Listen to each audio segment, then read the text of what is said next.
মৰমৰ ছাত্ৰ-ছাত্ৰীসকল তোমালোক সকলোকে আমাৰ এই চেনেলটোলৈ পুনৰবাৰ স্বাগতম জনাইছোঁ। আজি মই তোমালোকৰ বাবে লৈ আহিছোঁ প্ৰি বৰ্ড এক্সামৰ 2024 চনৰ ধুবুৰী ডিষ্ট্ৰিক্টৰ ক্লাছ 10ৰ ছ'চিয়েল ছায়েন্সৰ কুৱেশ্যন পেপাৰখন। লগতে মই তোমাক MCQ এটাৰ আনচাৰখিনিও কৰি দিবলৈ চেষ্টা কৰিছোঁ। ভিডিঅ'টি শেষলৈকে চাই থাকা। প্ৰথম প্ৰশ্নটো চোৱা, 1 নম্বৰটো। প্ৰশ্নটো আছিল বংগ একত্ৰীকৰণ হোৱা বছৰটো হ'ল। বংগ একত্ৰীকৰণ হোৱা বছৰটো আছিলে 1911 চনত বংগ একত্ৰীকৰণ হৈছিল। অপশ্যন চি হ'ব কাৰেক্ট এনচাৰ। কুৱেশ্যন নম্বৰ 2 চোৱা, স্বদেশী আন্দোলনত গুৰুত্বপূৰ্ণ ভূমিকা পালন কৰা মহিলা দুগৰাকী হ'ল। এই স্বদেশী আন্দোলনত গুৰুত্বপূৰ্ণ ভূমিকা পালন কৰা মহিলা দুগৰাকীৰ নাম হৈছে সৰলা দেৱী আৰু নিবেদিতা। অপশ্যন বি হ'ব এই কুৱেশ্যনটোৰ কাৰেক্ট এনচাৰ। তোমালোকক যদি এই কুৱেশ্যন পেপাৰসমূহ লাগে, তোমালোকে এতিয়াই ডেছক্ৰিপশ্যনত দিয়া লিংকসমূহত ক্লিক কৰি আমাৰ ফেচবুক পেজ, হোৱাটছআপ চেনেল আদিসমূহত ফ'ল' কৰি ল'বলৈ নাপাহৰিবা। লগতে আমাৰ ফ্ৰী টেলিগ্ৰাম গ্ৰুপো আছে, তাতো তোমালোকে জইন কৰি ল'ব পাৰা। পেইড টেলিগ্ৰাম গ্ৰুপো আছে, তাতো তোমালোকে জইন কৰি ল'ব পাৰিবা। 3 নম্বৰত দিছিল arrange the following incidents in ascending order, অৰ্থাৎ তলত ঘটনা প্ৰবাহসমূহ আমাক ঊৰ্ধ্বক্ৰমত সজাবলৈ কৈছিলে। যদি আমি ঊৰ্ধ্বক্ৰমত সজাওঁ, এনেদৰে লিখব কাৰেক্ট এনচাৰ: স্বদেশী আন্দোলন, অসহযোগ আন্দোলন, আইন অমান্য আন্দোলন আৰু শেষত হ'ব ভাৰতীয় আন্দোলন। কাৰণ ভাৰতীয় আন্দোলন কেতিয়া হৈছিল? 1942 চনত। 4 নম্বৰ প্ৰশ্নটো চোৱা, তলৰ কোনজন ভাৰতলৈ অহা কেবিনেট মিছনত অন্তৰ্ভুক্ত নাছিল? কুৱেশ্যন নম্বৰ 4ৰ কাৰেক্ট এনচাৰ হ'ব option number B, sir Simon. Question number 5, তলৰ কোনটো অশুদ্ধ সুধিছিল?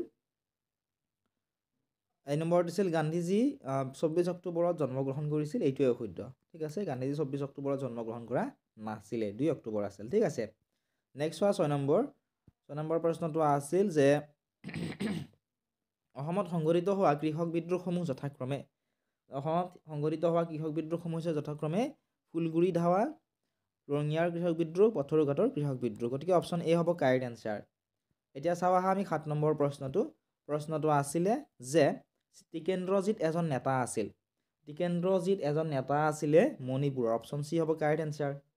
কুৱেশ্যন নম্বৰ 8টো চোৱা, কুৱেশ্যনটো আছিল তলৰ কোনবোৰ অসমত 1857 চনৰ বিদ্ৰোহৰ বিফলতাৰ প্ৰধান কাৰণ আছিল সুধিছে।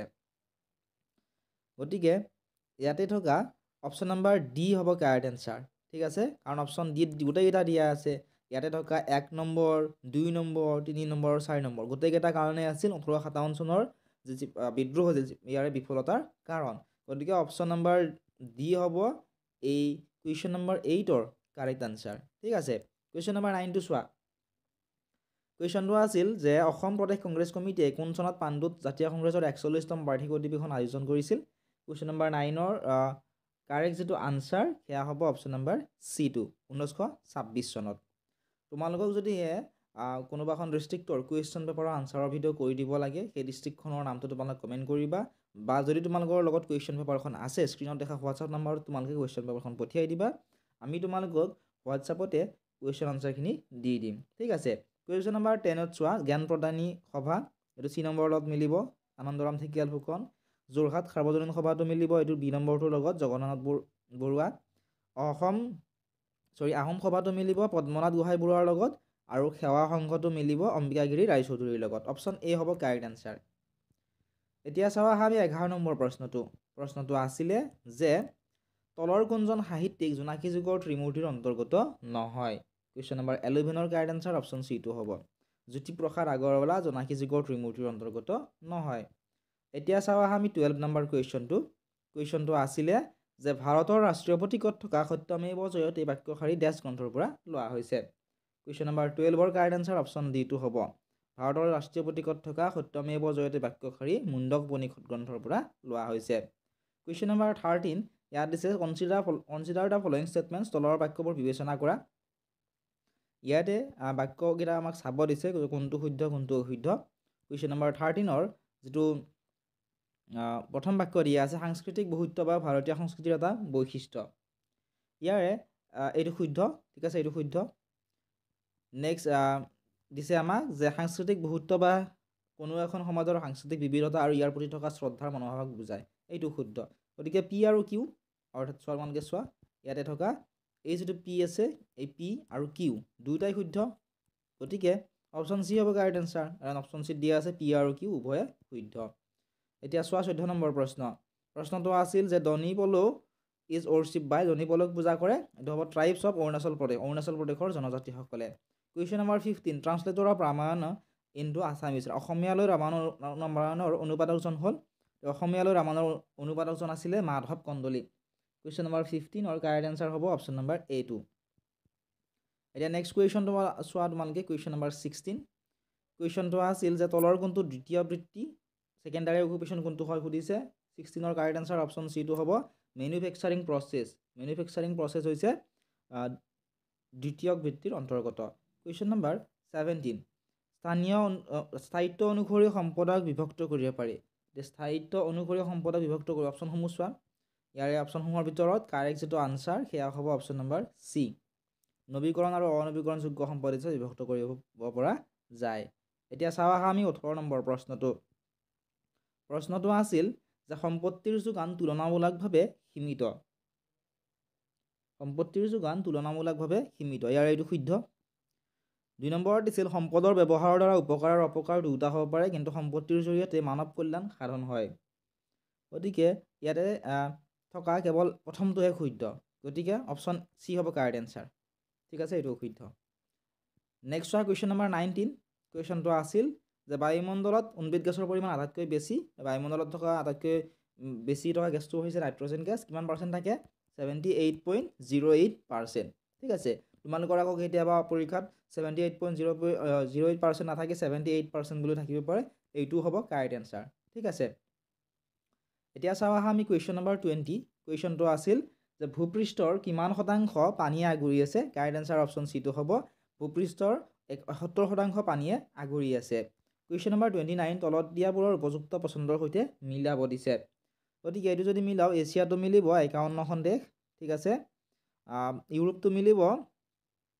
44খন দেশ আফ্ৰিকাটো মিলিব 53খন দেশ আৰু নৰ্থ আমেৰিকাটো মিলিব নৰ্থ আমেৰিকাটো মিলিব 23খন দেশ এনেদৰে মিলালে অপশ্যন A হ'ব লাগে মোৰ বোধৰে কাৰেক্ট এনসাৰ ঠিক আছে এতিয়া চাওঁ আমি 22 নম্বৰ প্ৰশ্নটো আছিল যে এছিয়া আৰু আফ্ৰিকা মহাদেশক কোনখন সাগৰে পৃথক কৰিছে এছিয়া আৰু আফ্ৰিকা মহাদেশক পৃথক কৰিছে ৰেড সি অৰ্থাৎ লোহিত সাগৰে কুৱেশ্যন নম্বৰ 23 বিষুৱ ৰেখা প্ৰায় সমাজেদি পাৰ হৈ যোৱা মহাদেশখন হ'ল বিষুৱ ৰেখা প্ৰায় সমাজেদি পাৰ হৈ যোৱা মহাদেশখন হৈছে আফ্ৰিকা মহাদেশ অপশ্যন C হ'ব কাৰেক্ট এনসাৰ কুৱেশ্যন নম্বৰ 24 অসমৰ জনসংখ্যাৰ ক্ষেত্ৰত 2011 চনৰ লোকপিয়ল মতে তলৰ কোনটো সত্য 2011 চনৰ যি সেন্সাস ডাটা আছিল ইয়াৰে অনুসৰি তলৰ কোনটো সত্য আমাক সুধিছে কুৱেশ্যন নম্বৰ 24 C নম্বৰটো সত্য হ'ব অসমৰ জনসংখ্যাৰ ঘনত্ব 98 জন প্ৰতি বৰ্গ কিলোমিটাৰত এতিয়া চাওঁ আমি নেক্সট প্ৰশ্নটো 25 নম্বৰ প্ৰশ্নটো আছিল যে অসমৰ অৰ্থনীতিৰ মূল ভেটি কি অসমৰ অৰ্থনীতিৰ মূল ভেটি হৈছে কৃষি অপশ্যন B কাৰেক্ট এনসাৰ হ'ব কুৱেশ্যন নম্বৰ 26 উত্তৰ পূব সীমান্ত ৰেলমণ্ডলৰ মুখ্য কাৰ্যালয় ক'ত অৱস্থিত উত্তৰ পূব সীমান্ত ৰেলমণ্ডলৰ মুখ্য কাৰ্যালয়টো মালিগাঁৱত অৱস্থিত ঠিক আছে গুৱাহাটীৰ মালিগাঁৱত কুৱেশ্যন নম্বৰ 27 অসমৰ সীমাৰ সৈতে সংলগ্ন বিদেশী ৰাষ্ট্ৰবোৰৰ নাম সুধিছে বিদেশী ৰাষ্ট্ৰ হৈছে বাংলাদেশ আৰু ভূটান অপশ্যন C হ'ব কাৰেক্ট এনসাৰ এতিয়া চাওঁ আমি 28 নম্বৰ প্ৰশ্নটো আছিলে যে অসমৰ সৰ্ববৃহৎ চাহ বাগিচাখন হ'ল অসমৰ সৰ্ববৃহৎ চাহ বাগিচাখন হৈছে মোনাবাৰী অপশ্যন B হ'ব কাৰেক্ট এনসাৰ কুৱেশ্যন নম্বৰ 29 এইটো আমাক মিলাব দিছে আমি যদি সঠিককৈ মিলাও এইটো কাৰেক্ট আনসাৰটি হ'ব এক নম্বৰটো মিলিব বি নম্বৰটোৰ লগত 2 নম্বৰটো মিলিব ডিৰ লগত ঠিক আছে 3 নম্বৰটো মিলিব এটোৰ লগত আৰু 4 নম্বৰটো মিলিব চিৰ লগত গতিকে অপশ্যন ডি হ'ব কাৰেক্ট আনসাৰ এতিয়া চাওঁ আমি 30 নম্বৰ প্ৰশ্নটো আছিল তলৰ উক্তিবোৰ চোৱা আৰু শুদ্ধ উত্তৰটো বাছি উলিওৱা ঠিক আছে ইয়াতে প্ৰথম যেটো উক্তি দিছে চোৱা ভাৰতৰ যুক্তৰাষ্ট্ৰীয় পদ্ধতিটো হ'ল প্ৰকৃত যুক্তৰাষ্ট্ৰীয় পদ্ধতি ঠিক আছে এইটো হৈছে অশুদ্ধ আৰু 2 নম্বৰত দিছে ভাৰতত দুই ধৰণৰ চৰকাৰ আছে এইটো শুদ্ধ গতিকে এনেদৰে মিলালে অপশ্যন ডি কাৰেক্ট আনসাৰ হ'ব নেক্সট কুৱেশ্যন নম্বৰ 31 ৰাষ্ট্ৰসংঘৰ নিৰাপত্তা পৰিষদৰ স্থায়ী সদস্যৰ সংখ্যা কিমান সুধিছে কাৰেক্ট আনসাৰ অপশ্যন এটো হ'ব 5খন নেক্সট কুৱেশ্যন নম্বৰ 32 কুৱেশ্যনটো আছিল তলৰ কোনটো ৰাষ্ট্ৰসংঘৰ ক্ষেত্ৰত শুদ্ধ নহয় সুধিছে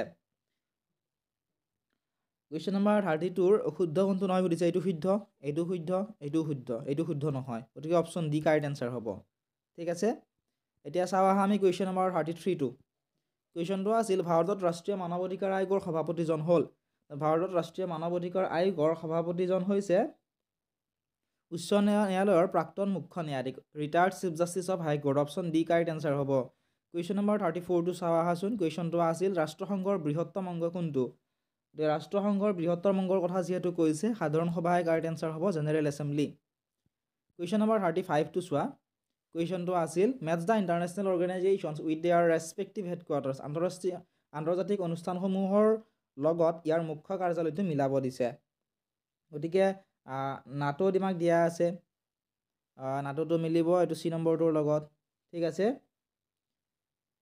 নাটোটো মিলিব চি নম্বৰৰ লগত তাৰপিছত 2 নম্বৰটো মিলিব ডিৰ লগত ICC ডুবাই হ'ব তাৰপিছত মিলিব 3 নম্বৰটো মিলিব এৰ লগত ASEAN জাকাৰ্টা আৰু সাৰ্কটো মিলিব Kathmandu option B correct answer হ'ব ঠিক আছে এতিয়া চাওঁ আহা আমি কুৱেশ্যন নম্বৰ 36টো কুৱেশ্যনটো আছিল কেন্দ্ৰীয় বেংক হৈছে চৰকাৰৰ বিত্ত যোগান ধৰোঁতা পৰামৰ্শদাতা আৰু চৰকাৰৰ প্ৰতিনিধি ভাৰতৰ কোন বেংকে কেন্দ্ৰীয় বেংক হিচাপে কাম কৰে আমাক সুধিছে ভাৰতবৰ্ষৰ কোনটো বেংকে কেন্দ্ৰীয় বেংক হিচাপে কাম কৰে RBI RBIৰ ফুল ফৰ্মটো কি ৰিজাৰ্ভ বেংক অফ ইণ্ডিয়া এতিয়া চাওঁ আহা আমি কুৱেশ্যন নম্বৰ 37 কুৱেশ্যনটো আছিল এখন 100 টকীয়া নোট উদাহৰণ হয় এখন 100 টকীয়া নোট উদাহৰণ হয় কিহৰ উদাহৰণ হয় আমাক সুধিছে কুৱেশ্যন নম্বৰ 37 ৰ কাৰেক্ট এনসাৰ অপশ্যন A টো হ'ব বিহিত মুদ্ৰাৰ উদাহৰণ লিগেল টেণ্ডাৰ মানি কুৱেশ্যন নম্বৰ 38টো চোৱা তলত দিয়া বৃত্তীয় প্ৰতিষ্ঠানসমূহৰ প্ৰতিষ্ঠা বছৰৰ সৈতে মিলোৱা গতিকে এইটো আমাক মিলাব দিছে গতিকে আমি যদি ভালদৰে মিলাও 1 নম্বৰটো ডিৰ লগত মিলিব ঠিক আছে গুৱাহাটী বেংক 1926 চনত হৈছিলে 2 নম্বৰটো মিলিব এই নম্বৰৰ লগত ভাৰতীয় ৰিজাৰ্ভ বেংক 2 নম্বৰটো মিলিব এইটো কুৱেশ্যন নম্বৰ 38ৰ 2 নম্বৰটো মিলিব C2ৰ লগত ঠিক আছে ৰিজাৰ্ভ বেংক অফ ইণ্ডিয়া 1935 হৈছিলে তাৰপিছত 3 নম্বৰটো মিলিব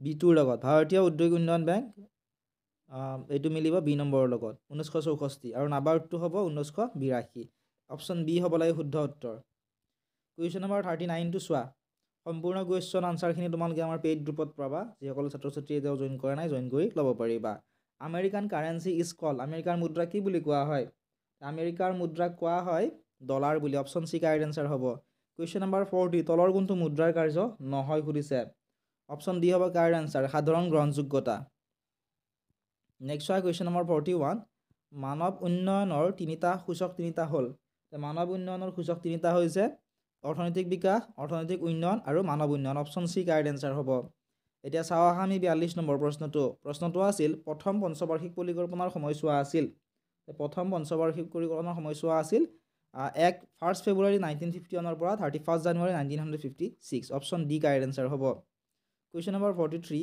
এখন দেশৰ অৰ্থনীতিৰ সৈতে অন্যান্য দেশৰ অৰ্থনীতিৰ সংযোগ স্থাপন কৰাটোৱে হ'ল এখন দেশৰ অৰ্থনীতিৰ সৈতে অন্যান্য দেশৰ অৰ্থনীতিৰ সংযোগ স্থাপন কৰাটোৱে হৈছে গোলকীকৰণ গ্লোবেলাইজেশ্যন অপশ্যন চি কাৰেক্ট এনসাৰ হ'ব কুৱেশ্যন নম্বৰ 44টো চোৱা নীতি আয়োগৰ সম্পূৰ্ণ অৰ্থ কি অৰ্থাৎ ফুল ফৰ্মটো আমাক সুধিছে নীতি আয়োগৰ ফুল ফৰ্মটো হৈছে national institute for transforming India question number 45 in which year did India adopt the economics reforms ভাৰতে কোন চনত অৰ্থনৈতিক সংস্কাৰ গ্ৰহণ কৰিছিল কুৱেশ্যন নম্বৰ 45ৰ অপশ্যন এ কাৰেক্ট এনসাৰ হ'ব 1991 চনত ভাৰতে অৰ্থনৈতিক সংস্কাৰ গ্ৰহণ কৰিছিলে এইখিনি আছিল আজিৰ এই ভিডিঅ'টোত সম্পূৰ্ণ কুৱেশ্যন পেপাৰখন তোমালোকে আমাৰ হোৱাটছএপ চেনেলত পাবা যিসকল ছাত্ৰ ছাত্ৰী এতিয়াও জইন কৰা নাই একেবাৰে ফ্ৰী হয় তোমালোকে জইন কৰি ল'ব পাৰিবা পেইড টেলিগ্ৰাম গ্ৰুপো আছে তাতো তোমালোকে যদি জইন কৰিব বিচৰা জইন কৰি ল'ব পাৰিবা সকলোবোৰ লিংক তোমালোকে ডেছক্ৰিপশ্যনত পাবা